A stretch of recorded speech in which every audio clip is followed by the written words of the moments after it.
El estudio de esta noche lo hemos titulado El corazón del hombre, continuando con la serie de estudios basados en el Evangelio de Mateo.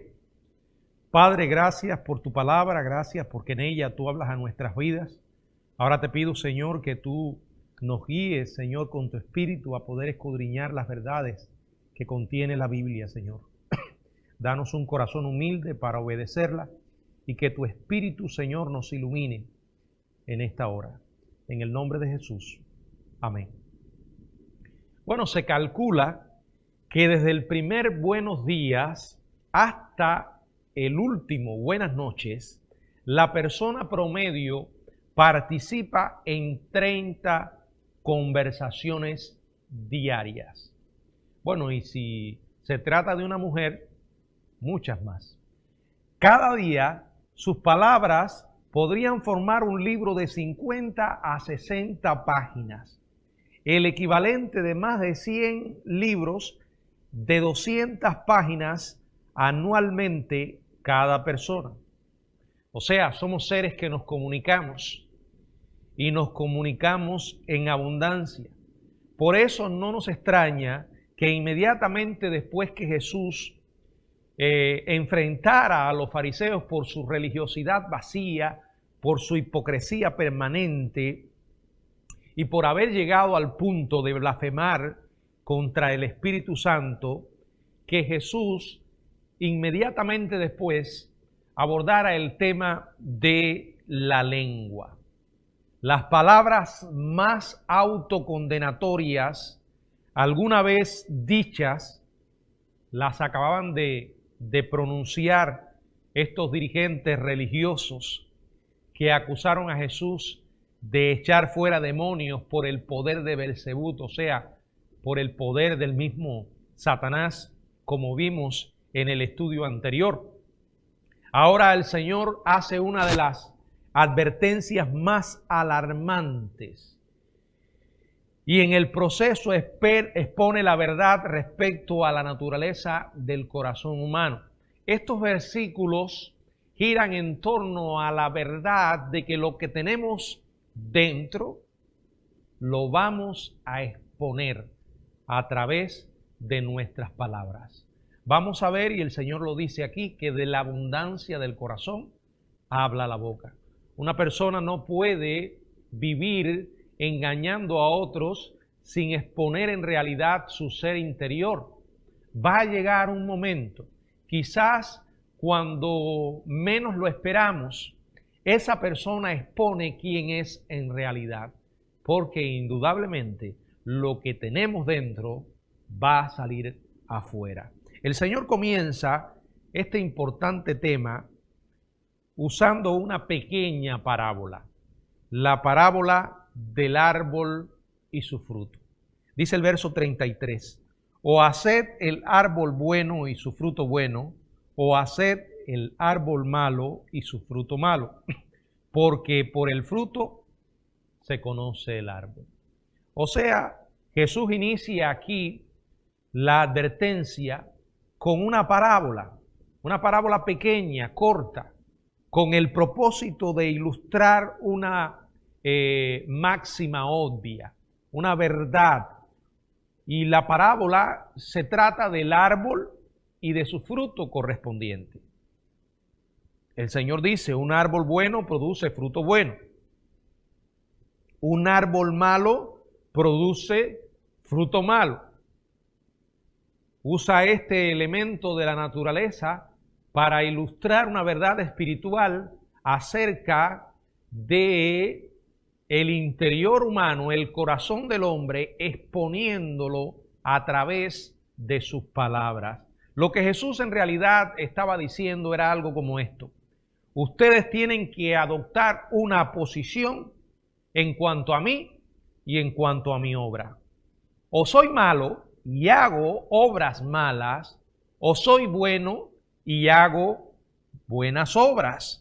No puedo ser malo y hacer buenas obras. No puedo ser bueno y hacer malas obras.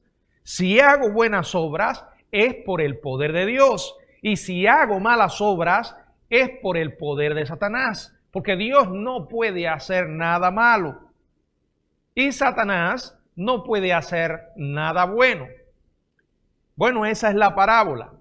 Una parábola que, repito, ilustra la realidad de lo que hay en nuestro interior a través del árbol y su fruto. Inmediatamente el Señor hace una personalización y usa expresiones fuertes, dirigiéndose a los fariseos. En el verso 34 les dice: generación de víboras, ¿cómo podéis hablar lo bueno siendo malos? Bueno, el Señor era directo, no andaba por las ramas.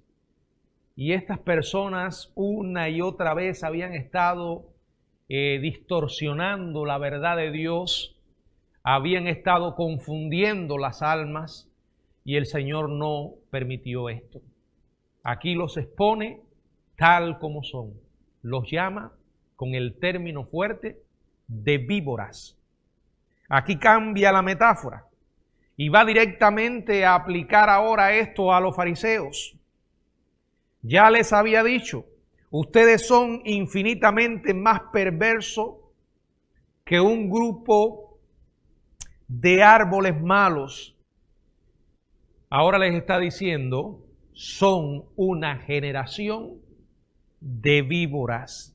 Bueno, este es el mismo término, el mismo epíteto que usó Juan el Bautista, refiriéndose a los mismos fariseos durante el tiempo en que él estaba bautizando. Llegaron a él fariseos y saduceos para que los bautizara, y allí en Mateo capítulo 3, en el verso 7, les dice: generación de víboras, les dice Juan el Bautista, ¿quién os enseñó a huir de la ira venidera?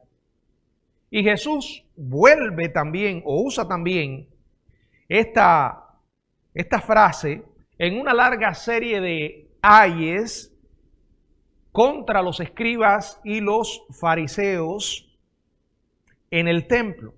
En Mateo, en el capítulo 13, capítulo 23, en el verso 33, el Señor les dice: serpientes, generación de víboras. Repito, es un término fuerte. A ninguno de nosotros nos agradaría escuchar que alguien nos llame víboras, ¿verdad? Es una ofensa. Sin embargo, Jesús estaba empleando este término para confrontar a estos personajes que una y otra vez se habían opuesto a la verdad de Dios. Llamar a los fariseos generación de víboras era una denuncia feroz que todos entendieron. ¿Por qué? Bueno, las víboras era un nombre general para una variedad de serpientes venenosas que eran muy comunes en Palestina y en la región mediterránea. Ustedes recuerdan en el libro de los Hechos, cuando Pablo y sus compañeros de viajes van a dar a una isla llamada Malta en medio de un naufragio. Ellos están allí y comienzan a recoger junto con los isleños leña para calentarse, y de pronto una víbora se le prende en la mano a Pablo y ellos esperaban que inmediatamente cayera muerto. Llegaron a la conclusión de que era un criminal que estaba tratando de huir de la justicia y ahora había recibido su castigo. Al ver que no sucede nada, se van al otro extremo y comienzan a decir que Pablo era un dios. Bueno, allí hay un ejemplo de las víboras en medio de la leña, ¿verdad? Las víboras no solamente son mortales, sino además engañosas, debido a que la mayoría se mezclan con las rocas y con los palos de los alrededores. Pueden atacar a una víctima de manera sorpresiva, inesperada, tal como le ocurrió a Pablo en la isla de Malta. Este es el término que emplea el Señor para referirse a los fariseos. Ellos eran la síntesis de la corrupción y del peligro moral y religioso. Y al igual que una generación de víboras, se pasaban todo el tiempo viajando de un lugar a otro, o sea, rectando de un lugar a otro como las serpientes. Por lo general lo hacían en grupos, enseñando y promoviendo tradiciones hechas por el hombre que quebrantaban la palabra de Dios.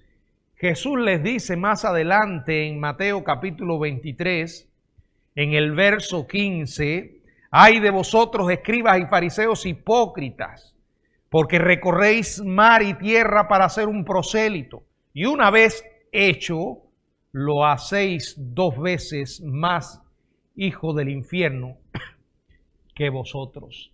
O sea, no solamente ellos estaban perdidos, sino que compartían la perdición con todas aquellas personas a las que llevaban su mensaje engañoso y falso. Sus tradiciones, ya hemos visto en los estudios hasta aquí, eran antibíblicas, legalistas, que llegaban a corromper, a envenenar las mentes de sus compatriotas, los cegaban a la luz de la verdad, se volvían obstáculos para que la gente abriera su corazón a Dios. Bueno, hoy todavía siguen existiendo víboras, ¿verdad? Que el diablo sabe cómo usar para desviar a las almas de la verdad del evangelio. Hoy todavía existen religiones falsas que andan en nuestro mundo, llevando un mensaje engañoso a tantas almas que están ciegas y vacías espiritualmente. Porque la realidad es que el hombre pecador, el hombre que vive sin Dios, sigue teniendo necesidades espirituales. Sigue con un vacío que no logra llenar y muchas veces lo intenta llenar de manera equivocada. Ese vacío solo lo puede llenar Dios y solo Jesucristo puede satisfacer las más profundas necesidades del corazón humano. Por eso Él dice, el que beba del agua que yo le daré no tendrá sed y el que coma del pan no volverá a tener hambre. Solo Jesucristo es el único que puede satisfacer esas profundas necesidades humanas. Y lo hace a través del Evangelio. El Evangelio que nos ha sido entregado a ti y a mí como parte de la iglesia de Jesucristo. El Evangelio que tenemos que estar predicando ahora en estos tiempos de crisis difíciles, pero una oportunidad preciosa para hablarle a la gente de Jesucristo. Hoy cuando el Señor nos ha sacado de nuestros templos y nos ha llevado, sí, digo el Señor, porque creo que es el Señor. Pastor se equivocó, fue el COVID, no es el Señor. Pastor, fueron las leyes de los hombres, las autoridades que prohibieron grupos. Fue el Señor. Yo creo en un Dios soberano y no llega nada a nuestra vida sin que antes Él lo haya permitido. Así que nuestra guerra no es con los hombres. A veces tenemos que ser humildes para someternos a la voluntad de Dios. ¿Por qué no se nos ocurre pensar que la iglesia ha estado pasando por un tiempo de prueba? ¿Por qué no se nos ocurre pensar que Dios quiere que crezcamos y maduremos? ¿Por qué siempre pensamos que somos los buenos? No, hemos sido salvados por gracia y si algo bueno hay en nosotros es gracias al Evangelio. Pero muchas veces nos acomodamos y es en medio del fuego de la prueba que el Señor nos hace expandirnos, salir, hablarle a la gente. Muchas personas están hoy escuchando el Evangelio y las oportunidades que tenemos son tan preciosas. Es tiempo de que reflexionemos que Dios nos está abriendo puertas, porque hay muchas víboras que como los fariseos siguen hoy haciendo daño. Jesús continúa y dice, ¿cómo puedes hablar lo bueno siendo malo? Bueno, en realidad hay personas que intentan presentarse ante otros como buenos. Y a veces estudian ciertas frases. Hay palabras que las insertan en su vocabulario. saben qué decir y cuándo decirlo para aparentar algo que en realidad no son. Pero créanme, hermanos, una persona no puede permanecer engañando a otros de manera indefinida. Lo que hay en nuestro corazón lo exponemos. Ustedes saben que nosotros no solamente comunicamos con nuestras palabras. Es lo que se llama el lenguaje corporal. También comunicamos con nuestros gestos, con nuestras acciones.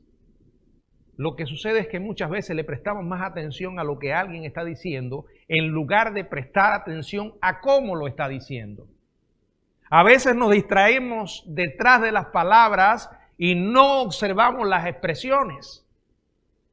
Si nos tomamos el tiempo para observar estos detalles, estaremos de acuerdo 100% con lo que dice el Señor. De la abundancia del corazón habla la boca. Y no solo la boca, se exterioriza. El Señor dice, ¿cómo puedes hablar lo bueno siendo malo? A consecuencia de ser malos por naturaleza. ¿Cómo podría esperarse de ustedes cualquier otra cosa que no sea blasfemia e impiedad? Ser malo expresa la depravación del corazón humano. La Biblia no se refiere al hombre como un ser bueno. El Señor lo dijo, si vosotros siendo malos sabéis dar buenas dádivas a vuestros hijos. La Biblia dice, no hay justo ni aún uno. Cuando aquel joven rico se acercó al Señor y le dijo, maestro bueno. Y él le dijo, ¿por qué me llamas bueno? Si solo Dios es bueno. El Señor no estaba allí haciendo una declaración en contra de su divinidad. Lo que estaba tratando era de que aquel hombre que había venido a él entendiera y dijera, sí, pero tú eres Dios. No somos buenos. Ninguno de nosotros es bueno. Estamos aquí por la gracia de Dios. Somos justos a través de Jesucristo. Dice la Biblia que hemos sido justificados por la fe. No es que seamos justos, es que Dios nos ve justos en Cristo. Sin embargo, la sociedad humana dice que el hombre es básicamente bueno. ¿Verdad? Por eso cada día vivo más convencido que este libro es el libro de Dios. Piense por un momento si un ser humano hubiera escrito la Biblia. No habría dado precisamente una descripción del hombre como la que la Biblia contiene. Miren esto, Romanos capítulo 3, verso 9 y verso 10.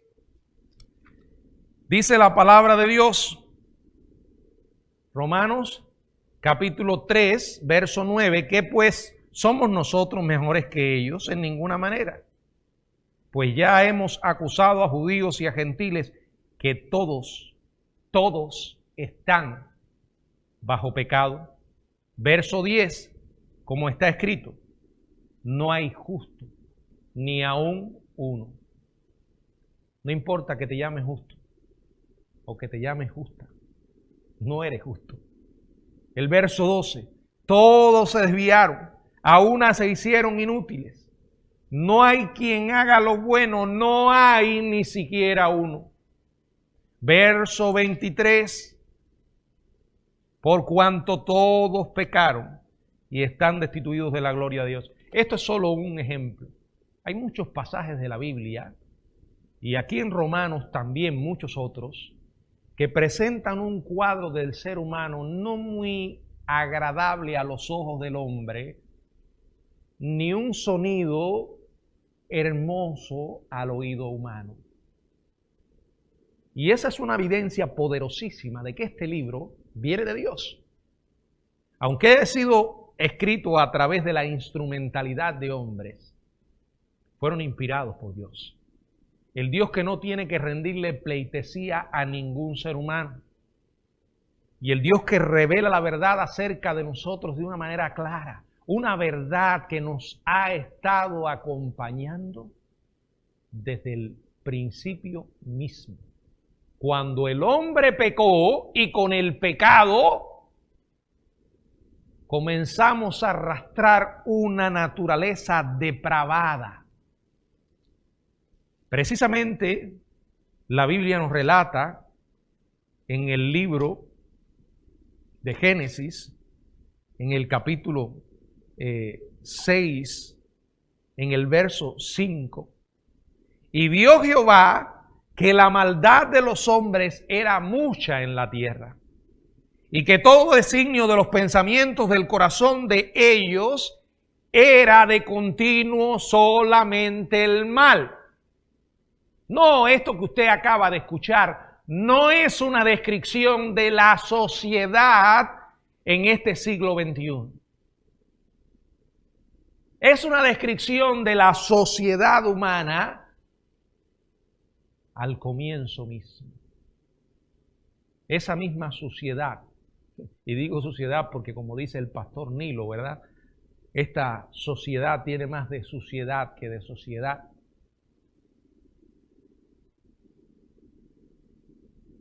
La maldad sigue siendo hoy mucha en la tierra. Y los designios de los pensamientos del corazón del hombre es de continuo solamente el mal. Ahora este versículo viene antes que Dios decidiera destruir la tierra y le advierte a Noé que construya el arca. La maldad humana trae el juicio de Dios. Y hoy estamos en tiempos iguales, el hombre es el mismo. Por eso necesitamos el Evangelio, necesitamos que Cristo haya muerto en nuestro lugar, porque Él es el justo por los injustos. Y ahora el Señor establece el principio, porque de la abundancia del corazón habla la boca, en el verso 34. Y luego dice en el 35, el hombre bueno del buen tesoro del corazón saca buenas cosas. El hombre malo del mal tesoro saca malas cosas. Esto es un principio fundamental en la Biblia. La boca habla lo que hay en el corazón. Ya les digo, una persona puede estar fingiendo un tiempo, pero llegará un momento en que lo que está dentro sale. Es más, Santiago afirma que quien no peca con su boca, ¿qué es? Varón perfecto, capaz de refrenar todo el cuerpo. El ejemplo más inmediato de este principio demostró que fueron los corazones malvados de los fariseos que los hicieron blasfemar del Espíritu Santo al acusar a Jesús como estar echando fuera demonios en el poder de Satanás. En la Biblia, el corazón representa el pensamiento y la voluntad, o sea, el asiento, el origen, digamos, del pensamiento y la voluntad. Cuando la Biblia habla de corazón, no está hablando, repito, el órgano que aparece en nuestro cuerpo, sino el asiento del pensamiento y la voluntad. El corazón representa el carácter de una persona. Por lo tanto, decir que las palabras revelan lo que hay en el corazón es decir que revelan cómo es la persona. Ya les digo, usted puede estar relacionándose con alguien y en un momento sale lo que la persona tiene en su interior. Cuando el corazón habla, la boca simplemente produce verbalmente lo que hay en el corazón. Dice, de la abundancia del corazón habla la boca. O sea, de lo que esté lleno tu interior, saldrá afuera. Ahora, quiero que entiendan algo. Constantemente estamos llenando nuestro corazón. El problema es con qué lo llenamos, ¿verdad? Dice, el hombre bueno del buen tesoro del corazón saca buenas cosas y el hombre malo del mal tesoro saca malas cosas. Hay un tesoro bueno, ¿verdad? Y hay un tesoro malo. Ambos son tesoros porque se va acumulando. Esa es la idea. Santiago pregunta en el capítulo 3, verso 11, ¿acaso alguna fuente hecha por una misma abertura agua dulce y amarga? No, no es posible. Ahora la pregunta es, ¿qué estamos atesorando? Creo que aquellas cosas a las que le dedicamos más tiempo nos pueden dar un indicio de qué es lo que estamos acumulando. Es sumamente importante que nosotros, los que amamos a Dios, hayamos establecido las prioridades correctas. Hay diferentes etapas en nuestra vida, hay tiempos. Debemos administrar nuestro tiempo porque hacemos distintas cosas. No está mal que usted tenga su tiempo de esparcimiento, de recreación. Eso forma parte de una vida saludable, sana. El punto es cuando nosotros hacemos una mala administración y nos enfocamos en esas cosas terrenales y humanas y no le damos tiempo a nuestro Dios y a nuestro alimento espiritual. Hay una frase muy común en el mundo de la informática que dice: basura que entra, basura que sale. La idea es la calidad de la información ingresada determina la calidad de los resultados producidos de esa información. En otras palabras, de la misma manera, la calidad de lo que hay en el corazón de una persona determina la calidad de las palabras que produce. Y la calidad de ese corazón dependerá en gran medida de lo que usted está metiendo en su vida. Y lo está metiendo con lo que ve, y lo está metiendo con lo que escucha, y lo está metiendo con el tiempo o en el tiempo que le dedica a esas cosas. Hay personas que se toman ciertas licencias para hacer cosas que consideran que no son malas. Por ejemplo, mirar ciertos programas de televisión marcados por una constante inmoralidad, escenas fuertes de contenido sexual. Eso no tiene nada que ver. ¿Seguro? Eso que dejamos entrar en nuestra vida se va a fijar allí como una sanguijuela. Y quizás pensamos que es un cadáver que ya se sepultó, pero el diablo se va a encargar de desenterrarlo en el momento que menos lo esperemos y nos va a meter en problemas. Hay cristianos que hoy han ido corriendo la cerca poco a poco. Por eso es que a veces nos duele tanto cuando escuchamos a alguien que dice amar a Jesucristo y expresarse de cierta manera y hacer ciertas cosas, y uno se hace la gran pregunta: ¿cómo es posible? Hermanos, tenemos que ser pero que muy cuidadosos con las cosas que estamos metiendo en nuestra mente. Repito, basura que entra, basura que sale, nos va a meter en problemas. Por eso yo siempre hago este llamado: pase tiempo con Dios. No se pase el día entero viendo telenovelas o teleseries. No se pase el día entero en internet, en la computadora, oyendo y leyendo basura. Apártese del mundo social, desconéctese, como dijo el Señor. Entra en tu aposento y cerrada la puerta, ora a tu Padre que está en secreto. Yo pienso que el Señor Jesucristo sabía que iban a inventar Facebook y que iban a inventar el Internet. Por eso dice, hay un momento, la cita conmigo es a solas. ¿Usted o yo?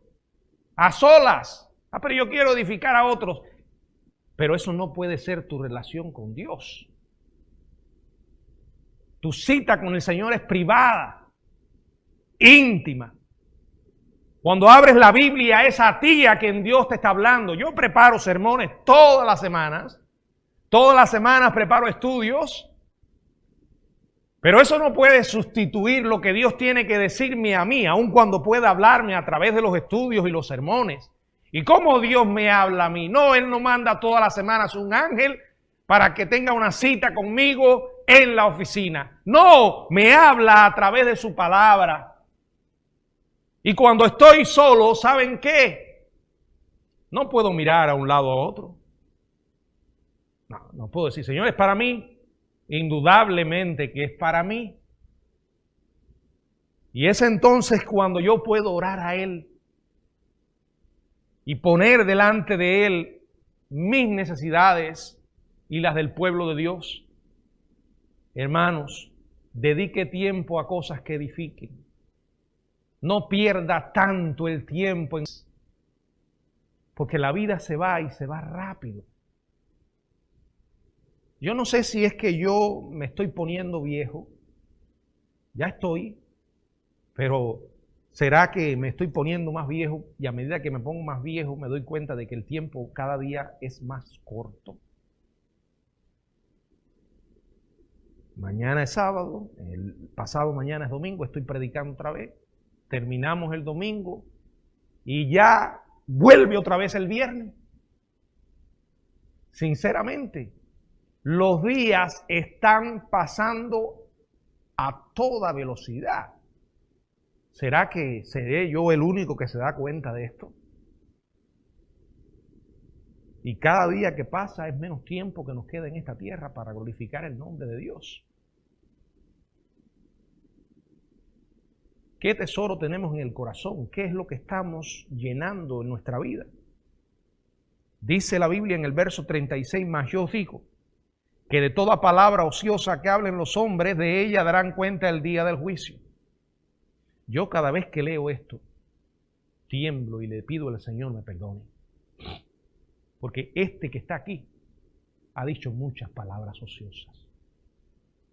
Verso 37, porque por tus palabras serás justificado y por tus palabras serás condenado. Dice que por las palabras un individuo será justificado o condenado el día del juicio.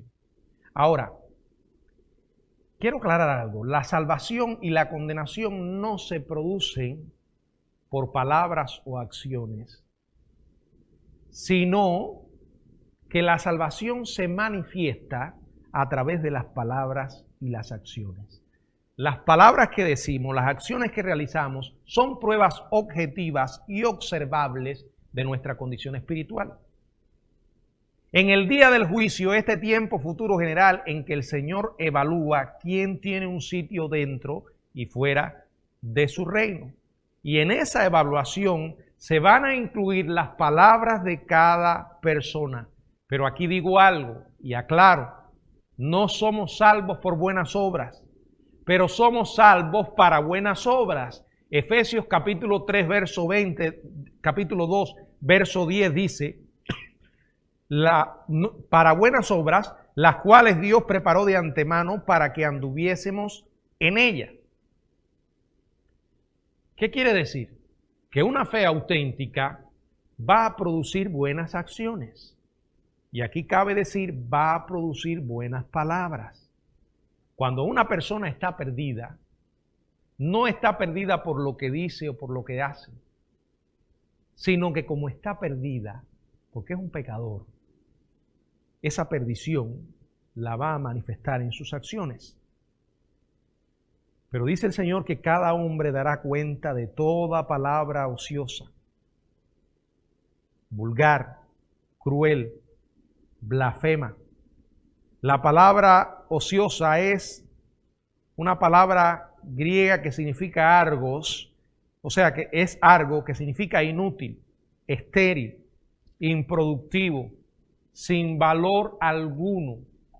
O sea, palabras frívolas, irresponsables, inapropiadas.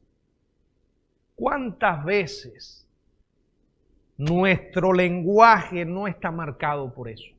Ahora, quiero aclarar algo. Hay una gran diferencia entre estar en Cristo y no estar. En primer lugar, tú y yo no vamos a ir a ese día de juicio. La Biblia enseña que los cristianos compareceremos ante el tribunal de Cristo. Pero el juicio ante el gran trono blanco no. Porque nuestros pecados fueron perdonados por Jesús en la cruz cuando nos arrepentimos y creímos en Él. O sea, ya todos nuestros pecados fueron perdonados, pasados, presentes y futuros. ¿Significa que nos volvemos perfectos en nuestra manera de hablar? No. Pero Dios va a comenzar una obra en nosotros que incluye nuestro lenguaje. Y créanme, es en nuestro lenguaje donde más necesitamos esa obra del Señor. Porque la lengua es un elemento de nuestro cuerpo que suele desbocarse muy a menudo. Y para poder controlarla tenemos que someterla a un poder mucho mayor que ella. Y ese poder es el poder del Espíritu Santo. Sin embargo, una persona que está sin Cristo y que muere sin Jesucristo, un día va a enfrentar el juicio. Ahora, está condenado por haber rechazado a Jesús. Está condenado por no haberse arrepentido y haber creído. Pero en el día del juicio, sus palabras y sus acciones van a exponer la realidad de su corazón no regenerado. Y en el día del juicio el Señor va a traer todas esas palabras. ¿Saben por qué? Porque la Biblia enseña que no solo hay un infierno, sino que además en ese infierno hay grados de condenación.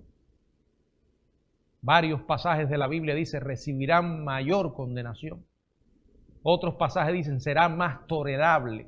Todos los que van al infierno están perdidos, pero no igualmente condenados. Piensa ahora en alguien que no solamente rechazó a Jesús, sino que se dedicó toda su vida a apartar a otros del Dios vivo. Y fue alguien que solía dar discursos motivacionales, envenenados con el ateísmo y la incredulidad, y por medio de sus palabras alejó a mucha gente de Dios. Vamos a pensar que esas palabras no las pronunciaba, sino las llevaba al texto. Las escribía y publicó muchos libros. Y con esos libros mucha gente se volvió atea e incrédula. ¿Qué piensan? El día del juicio esa persona no solamente va a responder por el rechazo que hizo de Jesús, sino además por haber sido el instrumento para que otras personas fueran también al infierno. El día de juicio para los no creyentes culmina en el juicio ante el gran trono blanco. El juicio final en que todo incrédulo será condenado. Repito, todos nuestros pecados han sido tratados en el Calvario. Por la gracia de Dios fueron borrados por la expiación de Cristo. Todo cristiano ha pecado y seguirá pecando en este mundo con la lengua después de la salvación. Pero el sacrificio de Cristo es suficiente para cubrir ese y todos los demás pecados que cometemos. Sin embargo, las palabras y las acciones perversas de los no creyentes serán una evidencia en contra de ellos. He escuchado a algunos científicos, algunos científicos teorizan que las ondas de sonido nunca se pierden por completo, sino que se desvanecen poco a poco más allá de la detección. Con instrumentos suficientemente sensibles es probable que puedan recuperarse toda palabra dicha en la historia de la humanidad. ¿Cuánto más cierto puede ser que en los registros infalibles de Dios, toda palabra y toda obra de la humanidad estén perfectamente preservadas para ser usadas como prueba en el día del juicio venidero? Repito, ¿qué marca la diferencia? Jesucristo. Tanto aquellos que tienen a Dios como aquellos que no lo tienen, hacen mal uso de la lengua. Pero vuelvo al punto. La salvación de Dios es la que marca la diferencia. Cuando tú y yo, después de haber conocido a Jesucristo, pecamos con nuestra lengua, el Espíritu nos hace consciente de esa realidad y pedimos perdón al Señor y la fuerza para que nuestras palabras estén bajo el dominio de Dios. Una persona que no conoce a Jesús dirá y hará muchas cosas que serán evidencia de su condenación. Mi pregunta para ti, estimado amigo, ¿ya es Jesucristo tu Señor y Salvador? Si aún no lo es, usa tus palabras para pedirle perdón. No tienes que pronunciarla, puedes llevársela a Dios en pensamientos, diciendo: reconozco que soy pecador, que tengo un corazón malo y que de la abundancia de mi corazón habla mi boca. Perdóname, Señor, sálvame por tu gracia, cámbiame, hazme una nueva criatura. Y para ti, estimado hermano, somos salvos. Y el Señor nos ha dado la facultad preciosa de poder articular palabras. Con nuestras palabras podemos levantar a la gente o hacerla pedazos. Con nuestras palabras podemos hacer algo maravilloso: comunicar el Evangelio de Jesucristo. El Evangelio que es poder de Dios para salvación, que transforma y cambia vidas. ¿Por qué no lo hacemos? ¿Tendrá Dios que llamar tu atención de una manera más severa? Por favor, medita en esta semana que se ha ido tan rápido. ¿A cuántas personas le hablaste de Jesús? ¿A cuántas personas le testificaste el mensaje de Dios? No sigamos perdiendo el tiempo. La necesidad está hoy y nuestra responsabilidad es urgente. Que el Señor nos ayude a aprovechar el tiempo que nos da para predicar su palabra. Que Dios nos bendiga.